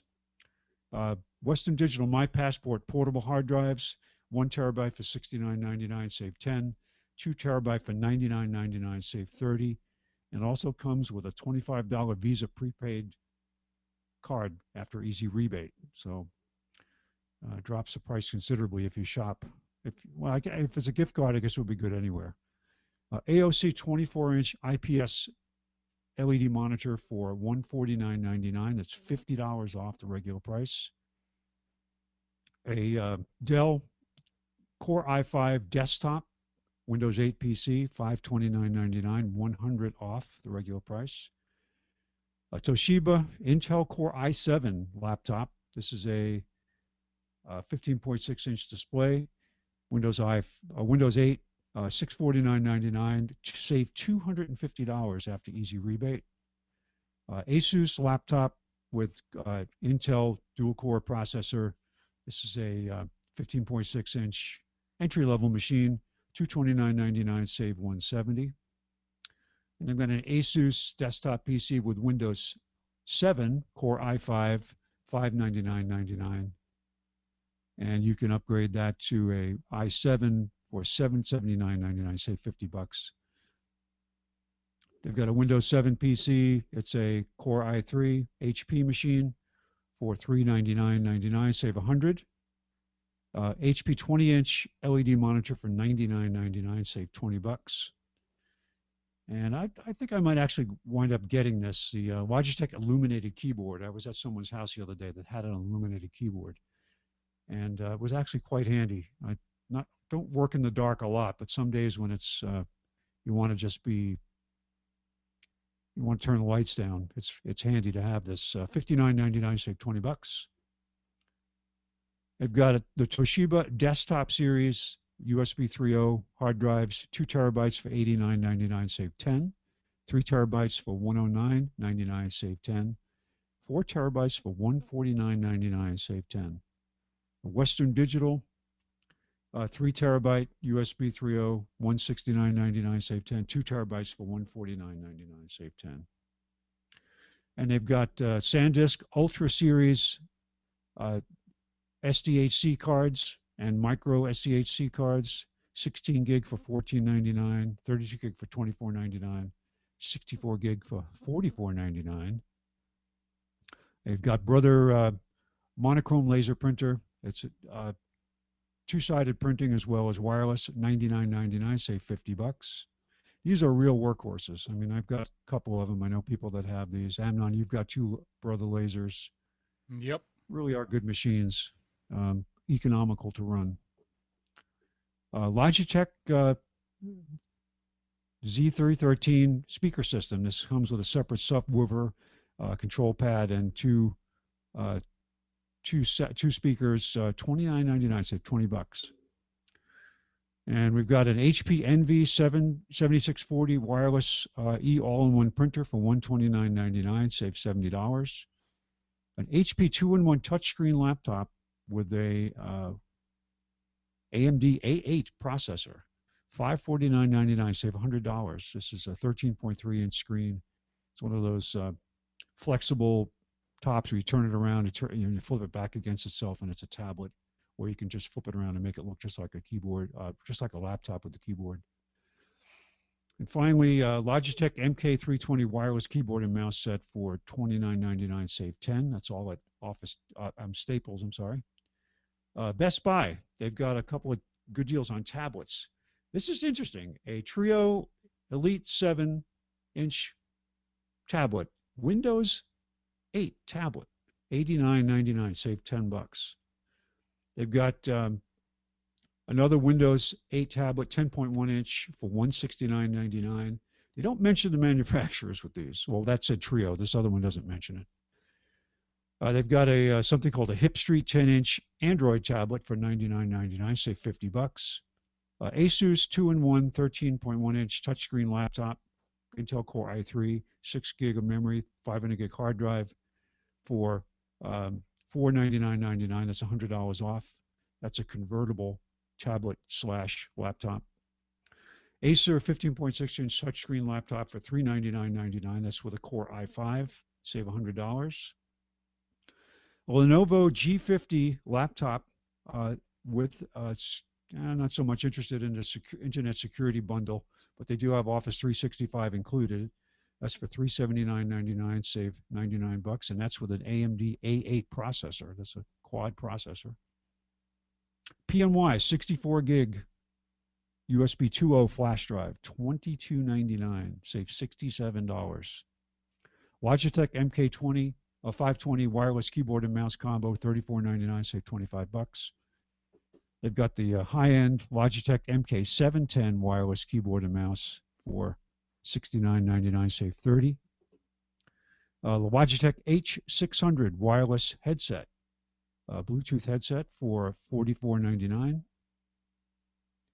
They've got an HP AMD A8 desktop computer, $349.99, save $50. They have an Acer 23-inch IPS LED monitor for $149.99, save $30. They have an HGST TravelStar 1 terabyte SATA hard drive for laptops, 2.5-inch form factor for $54.99, save $35. Seagate Backup Plus 2 terabyte external USB 3.0 drive for $99.99. It's pretty much a standard price every week, $30 off, but you can typically find it for $99, most vendors. Brother basic black and white laser printer, USB connected, $59.99, save $60. If you want to upgrade to wireless as well as automatic two-sided printing, you can go to this one, which is $99.99, save $50. That comes with a $20 Best Buy gift card. And if you want to move up to one with a scanner, you've got this the HL2380, which has automatic duplex, wireless, and the scanner, $129.99, save $70. And they've got an HP OfficeJet Pro 6830 wireless E all-in-one for $119.99. That's $60 off the regular price. And here I was talking earlier about Toshiba. Toshiba Convino Connect 3 terabyte external USB 3.0 portable drive, $79.99 on sale, save $40. Might just go out and get that today. And the ratings on it of 599 consumer reviews, it got a 4.7 out of 5. So here's a pretty good deal on a PNY SSD, a 240 gig SSD for $84.99, save $25. Do your research online. Take a look at these. That's all at Best Buy. And finally, I had a little bit of time left, and I went out to look at Fry's. And unfortunately, they don't update their weekly ads until later because they're out on the West Coast. But they did have one interesting new item that I saw, and I mentioned this earlier. This is a PNY 480 gig Optima solid state drive for $160. That's after a $20 rebate. And I thought that was a pretty good price for the size of the drive. So anybody have any comments, let me know. And that's it. That's it for today. Pretty good. Yeah, I think I'll go get that Toshiba external. Yeah, I mean, also. it's good and bad in the past. I have a couple of them running in my office. I have one a 500 meg had for a while. That's running some automatic backup. The software's pretty good. I mean, I've got both Western Digital and Toshiba backup software running, and the Western Digital's a bit more complex, but does the job. That's a 4 terabyte drive I have running. But the other one I have, I had it laying around. I said, I haven't used this in a while. I scrubbed it, started over, and started using it as another backup, and it's been working quite well for about the last 6 months. And I on a regular basis, I go in and I check to see, take a look at the files, and just take a look at it to see that they're accessible and that it's working as expected. And I haven't done a restore from it yet, but you can also access the files just as a native drive, which is nice. It's not in some hidden encrypted folder. Yeah. And if you're doing a lot of copying to an external drive, then you want to have a 3.0. And if your computer does not have a 3.0 and it's a desktop, a 3.0, USB 3.0 card with like 4 ports, it's like you can buy it for less than $20. I just updated the cable I had on my Anchor, that drop-in disk adapter that supports USB 3.0 and eSATA. Mm-hmm. And I updated the cable to a USB 2.0 cable and been using that to do transfers, and it made a big difference. Good stuff. Good stuff. Thank you. You're welcome. Hey, Mike, you weren't here earlier when I was asking Spence about the modem. Did you look at yours? What about it? Did you look at your modem to see how many blue lights? I have 2 blue lights. Yeah. That's new, right? I don't know. I never look at it. I've got mine blocked off so I can't Oh. see it. It lights up the whole room. Yeah, Yep. I did notice it. I did reset it recently because I was having issues with the network in the house, and I just essentially turn off my battery backup to reset the router and all the other devices that are attached. And I did notice it was different when it came back on. That was about 4 days ago.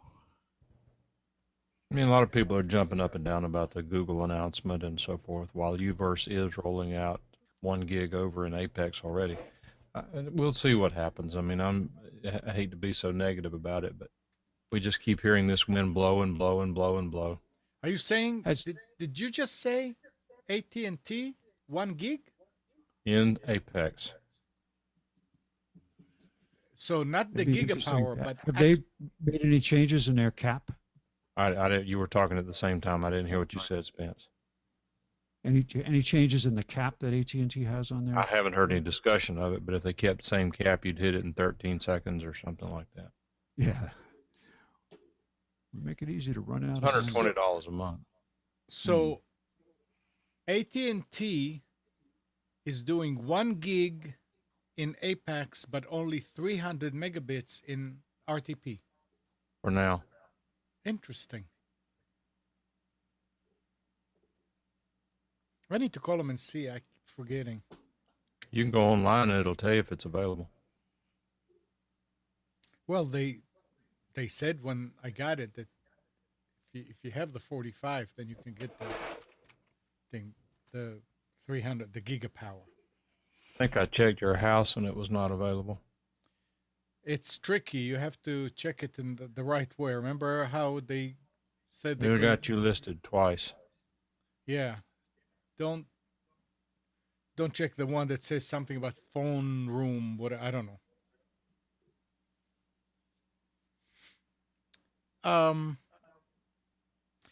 Another thing, another tip that I learned this week. It got nothing to do with computers though. The Keurig machine that we have, and those of you that have them, when it pumps the water, it makes a certain noise. And the noise changed. Now it's about 2 years old. And I said, that thing is going. It must be going. And it just happened that the same day after that, I saw on eBay, they were selling the Keurig 2.0 550, $424. And as far as I remember, the one that we had was more than that. So I went reading about it. And the new Keurig 2.0 will not use any of the old pods, the K-cups. And you cannot use those cups that you fill up yourself. And that's mainly what I do. I said, oh, shoot. So then I went and started reading some more about refilling and all that. And turns out, there's already a way around it. And it's, if you have a Keurig, there is, on the new pods, there is a white rim on the top of the cup, on the cover. And on the old ones, there isn't. And this is what they are reading. So somebody already showed how to go ahead and cut it off from an old one. And before you put the old K-cup inside, you just lay that cover on top of it, which is already punctured anyway. You just lay it on top of it and you put it in, and everything is fine. It works. So I said, oh, okay. So I went ahead and I ordered that Keurig, because I know it always breaks down in the morning when you want to have coffee or when company is over. So I said, no, we're going to have one so nothing goes wrong. And then I thought about it. I went ahead and I looked at some of the K-cups that we had there. And one box was actually one with that rim. So I fixed myself a cup of coffee, and then I went cutting it off. And I figured out how to cut it off really even much better than what he showed. And then I thought, I'll be damned. I need to see when I get the machine. I may be able to just glue that thing in the machine because nothing touches up there. Glue it in there permanently and not have to worry about anything to keep putting it on top of the thing. So we'll see. I'll keep you posted. But I know a lot of people use the Keurig 2.0 and or the Keurig, And the 2.0, sure enough, is they think they found a way how to prevent you from going to Costco or BJ's or Sam's and buy all these K-cups or filling up your own. So there's already a way around it. All right. So now I was going to talk about hard drives. Before you do, Yeah. because I may have to leave. Yeah, absolutely. I purchased a 1+1 GSM unlocked cellular phone, 64 gigabyte phone. You have to have an invitation to get one. There's a waiting list and what have you.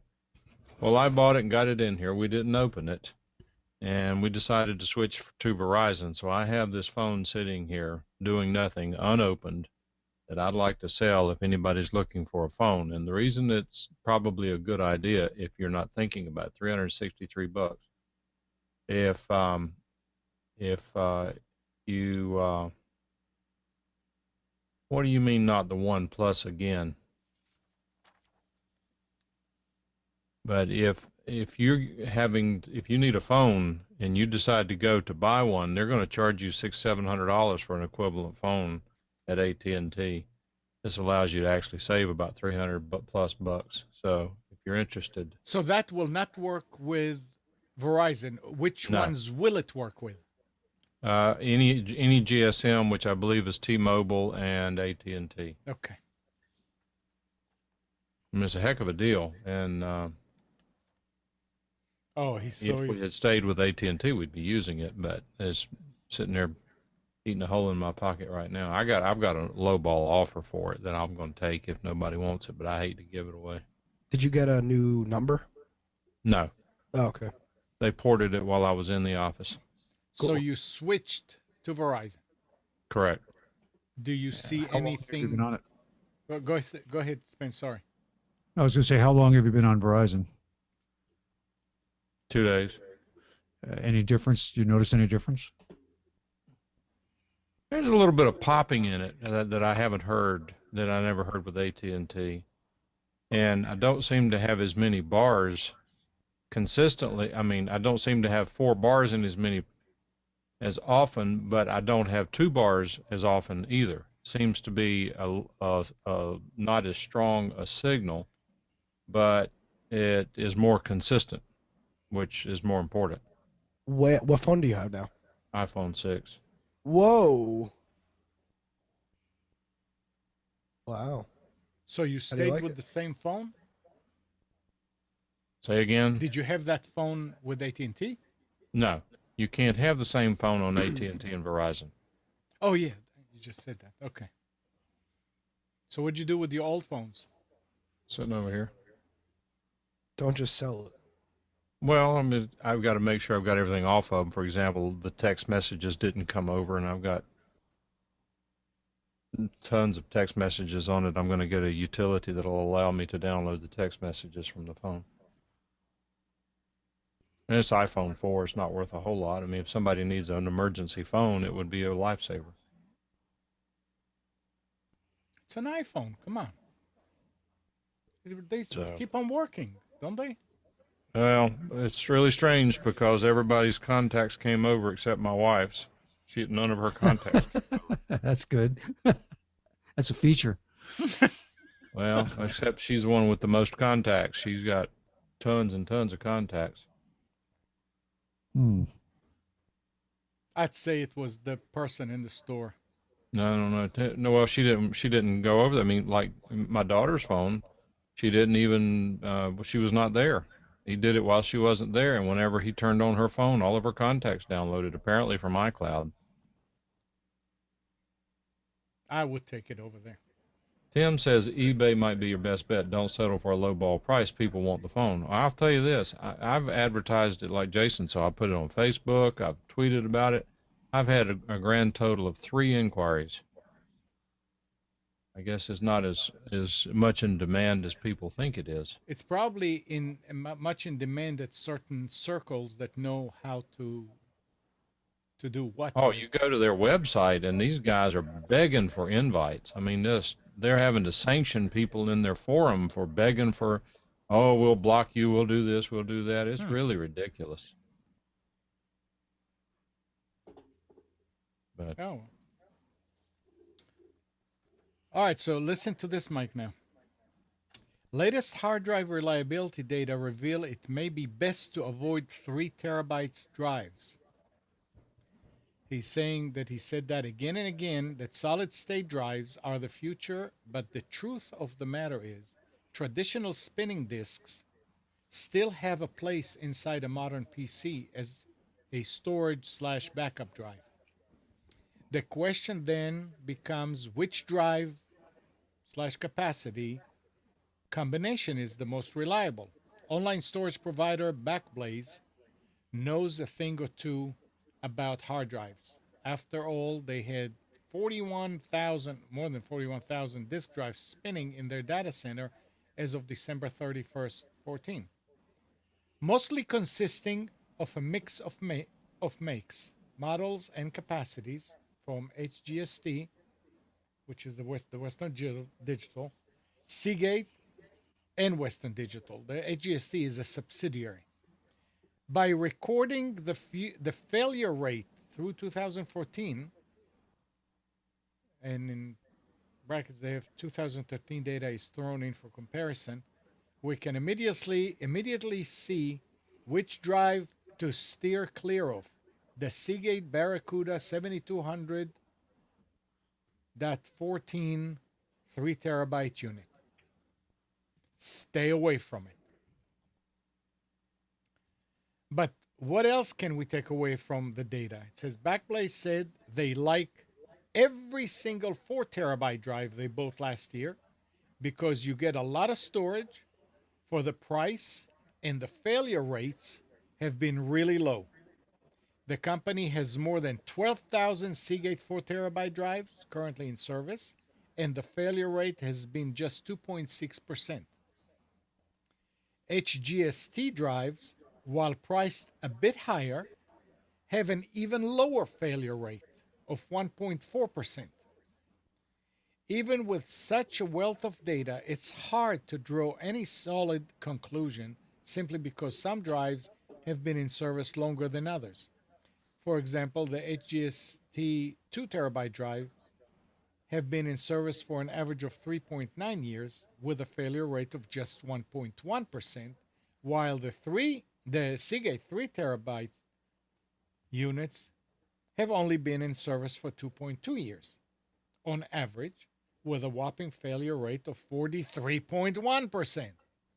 Almost half of them failed.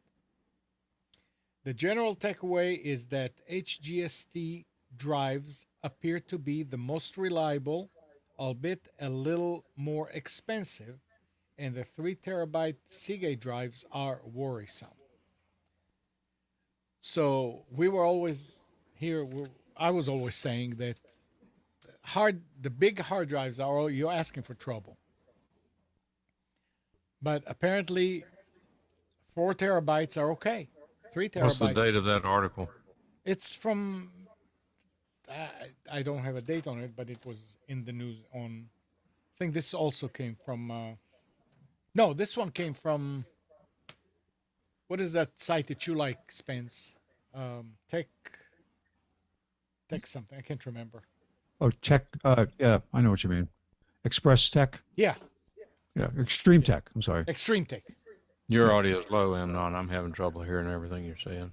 Oh, sorry. And Yeah, somebody's Extreme Tech. It's current because they were talking here about the fact that they were talking to Backblaze, which had 213 disks spinning in their data center as of December 31st of last year. So it's within the last 2-3 weeks.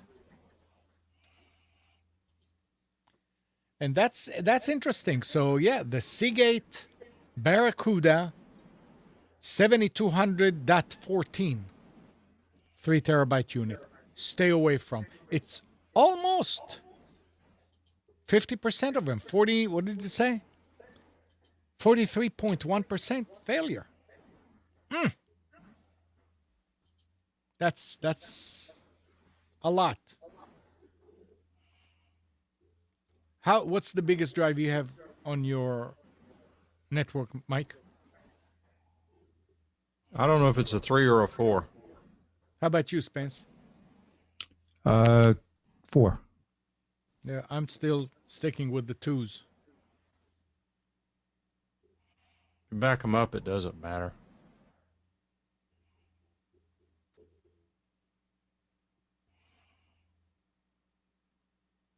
Okay. I don't think I have much anymore as far as stories, except, oh yeah, this is especially, Mike, I want your opinion. Making good on his word, internet entrepreneur Kim.com has launched a browser-based chat service called MegaChat. Part of his Mega Storage Locker, the new service allows users to engage in end-to-end encrypted audio and video chat session. MegaChat is still in the beta stage, although no special privileges are needed to make use of it. To get started, simply head over to the Mega site and either log in with your existing credentials or create a new account. Once in, click the chat room, the chat icon on the left toolbar to initiate a call. Naturally, you'll need at least one other person in your contact list that is also using MegaChat to initiate a call. Within just a few hours of its launch, the service had logged more than 500,000 calls. And they said that that's the next Skype killer. Some of the comments on the thing was that there is still no conference, and they are about to add audio and video conferencing to it shortly. To which service? To that Mega Chat. Yeah, but see, there are hundreds of these coming about. They're coming out of the woodwork every way you turn. There's going to be another one of these major shakeouts because everybody's getting into the WebRTC chat business and voice, and it's good. I mean, it's good because the best ones hopefully will be the ones to win. But these services are everywhere. I mean, there's a new one out now. They're all looking for unique. By the way, Spence, I had to mute you because you were echoing, so you'll need to unmute yourself.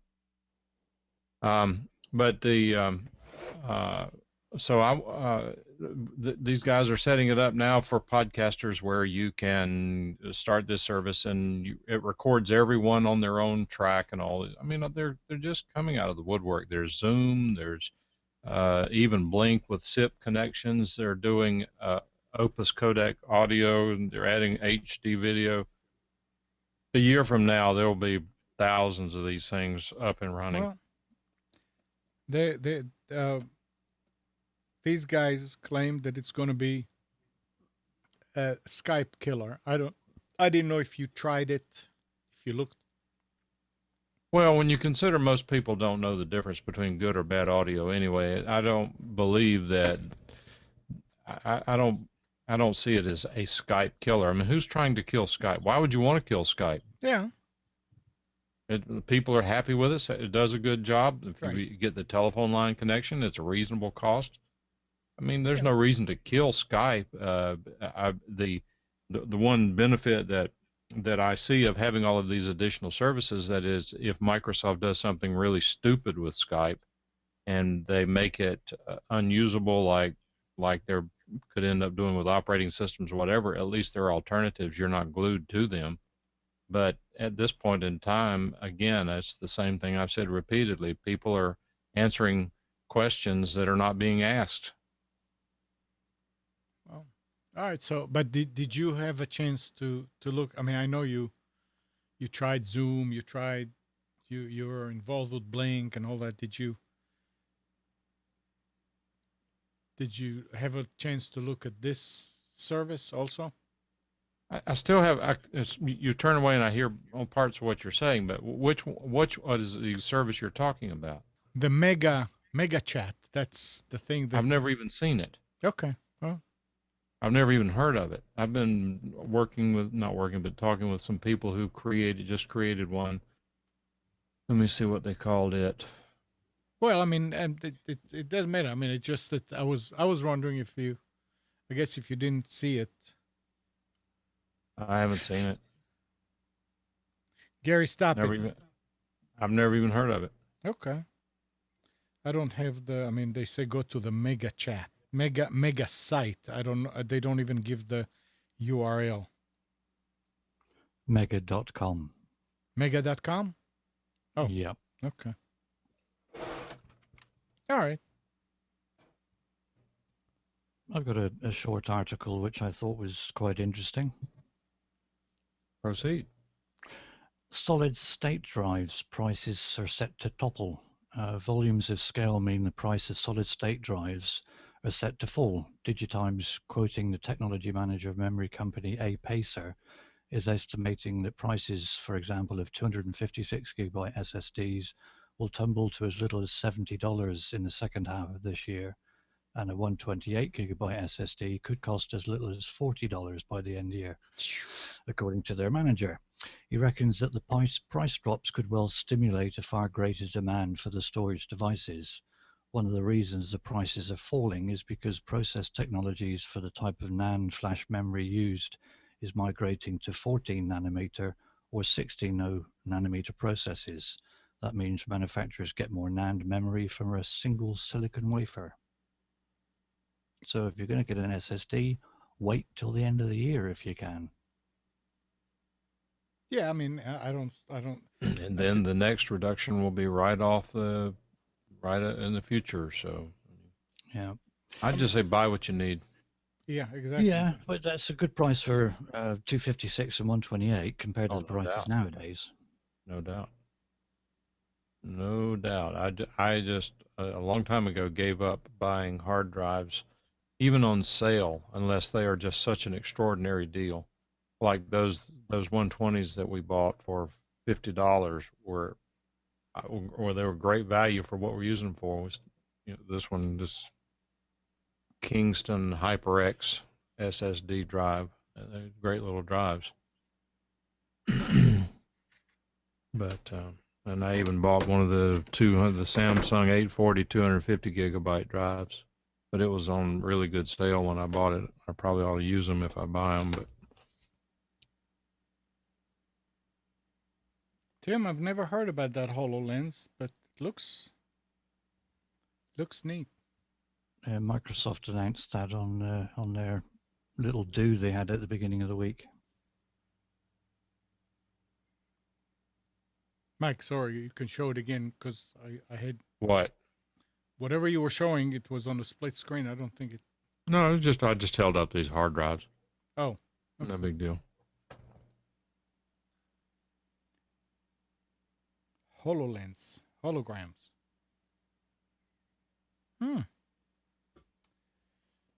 All right. Well, is there anything else anybody wants to talk about? I moved a bunch of domains from GoDaddy to Namecheap this week. Because GoDaddy is $15 on renewal and Namecheap is $9.80. no brainer. I mean, in and of itself, it's not that much money, but when you multiply it times 50 domains, it's worth Yep. a little bit of trouble. Yeah, you remind me. I looked. I was sitting. I think it was Friday night. I was sitting and thinking about how JustCast changed their URL to JustCastLive.tv because apparently Google looks at it in a more favorable way. So I said, well, let's see. So I looked at Nissan.tv. No, it's taking, and I found out that Nissan Live.tv is available. So of course I go to my own registrar, and it's $45. I said, oh shoot, I'm not gonna pay that. So then I said, well, I wonder how much other. So I went and looked at .tv domains and found out that domain.com charges $19.99 for it, $19.95. So I said, okay, that's more like it. I went and registered and paid for the domain. Then I found out I couldn't do the DNS. Their support had to come in and do the DNS changes for me because their system said that my DNSs were not legit. And say, don't know why it's doing it. Yeah, I see that everything is fine. So then I asked him, and they are cheaper than register.com. I'm thinking about moving everybody over. I'm not so big on all these off-brand registrars, but Namecheap is going to be there. The big concern for a long time is who's going to be there and what do you do if they disappear? Domain.com has been there since '94. They're old. I registered a domain with onlydomains.com. I mean, that's a domain name. If I lost, I really wouldn't care. But you don't know who these guys are. They're all resellers, half of them in apartments. Yeah. And the other thing is that you see the type of organization they have, or from what you see on the website, and they have also hosting and development and all that. So it's not like they're not likely to go away, but it's fine. I mean, this was just for. I said, yeah, I'll try this and see if it'll do anything. So suppose what we need you to do, AMNON, is get one of these real cheap reseller accounts somewhere, and then we all move our domains over to you so that we can get the bulk sale price on them. I looked. I had a problem with register.com with one customer, and I got real pissed. So I started looking, and it's going to be hell to. I mean, for the same. It's the same pricing to do all this, because if I try to move now the 500, 600 domains with customers that I have registered, I would still have to pay a year for each one, because when you move a domain, you have to pay a year renewal right off the bat. Right. Hopefully people pay for their own domain. I don't know. Anyway, I got to get out of here. Thinking about it. Spence, you need to take a look at with mix minus or whatever's going on, because you are echoing. Yeah, sometimes when I have my volume up too high, it's way too high. You're that's very hot now. Yeah, something changed. I didn't do anything, but it changed. And in many cases on the Hangouts, if you get out and come back, the echo will go away. Yeah, I can hear the echo now. If you just hang up on the Hangout and reload it, in many cases the echo will go away. Well, I'm going to leave now anyway, so. Yeah, we all are. Yep. Okay, everybody, thanks. All right, guys. Thank you. Nick, thanks. Steve, Spence, Mike. Have a great week, everybody.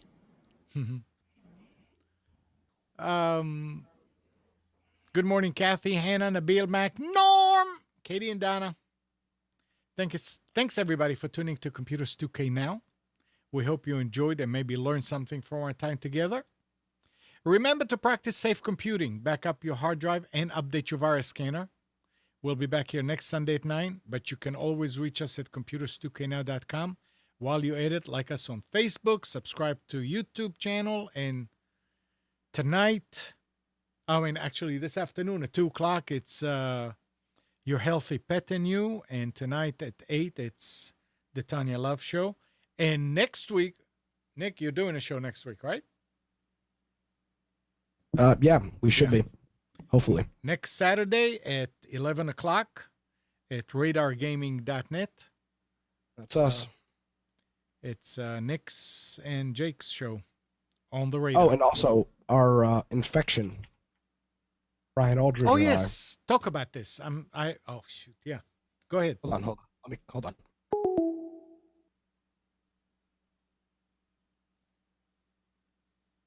All right. Hopefully that'll give me a minute. Okay. So Brian and I are doing a gaming podcast, quick little gaming podcast. We just started it last week about a new zombie game that's out. So that's infectionpodcast.com. And we do those live Tuesday night at 7 p.m. Eastern for anybody interested in that. For the gamers in you, it's great entertainment. I mean, I'm not into gaming, and watching those guys doing it, it's great. All right. All righty. Thank you. Thank you.